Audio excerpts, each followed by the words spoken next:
সকালে রাত 8:30টার দিকে আমরা বেতাডরে এসেছিলাম মোবাইল সারাতে, ঠিক আছে। বাড়ি যাওয়ার পথে 15-20 জন আমাদের আটক করে বলছে জয় শ্রীরাম বল। হওয়ার পর আমাদের মারধর করে 4 জনকে, আমাকে এখানটায় ছুরি দিয়ে মেরেছে, 4টে সেলাই হয়েছে এখানটায়।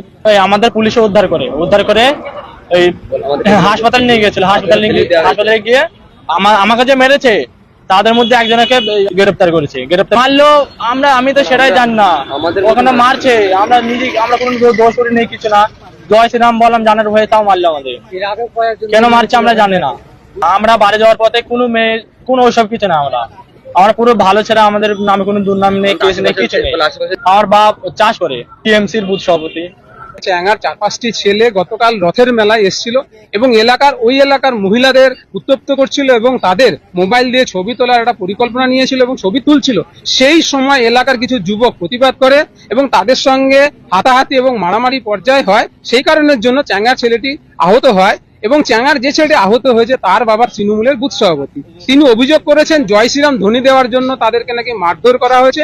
এটা সম্পূর্ণই মিথ্যা। তিনি একটি রাজনৈতিক দলের সদস্য, রাজনৈতিক রং চলানোর পরিকল্পনা নিয়েছেন এবং শুধু তাই নয়, এলাকায় অশান্তি পাকানো এবং সাম্প্রদায়িক সম্প্রীতি নষ্ট করার একটা পরিকল্পনা নিয়েছেন। চ্যাঙ্গার যে ছেলেগুলো আজকে আহত হয়েছে তারা একটি তৃণমূলের পরিবারভুক্ত, কিন্তু যারা আজকে অ্যারেস্ট হয়েছেন তারা কেউই কোনো রাজনৈতিক দলের সঙ্গে যুক্ত নয়।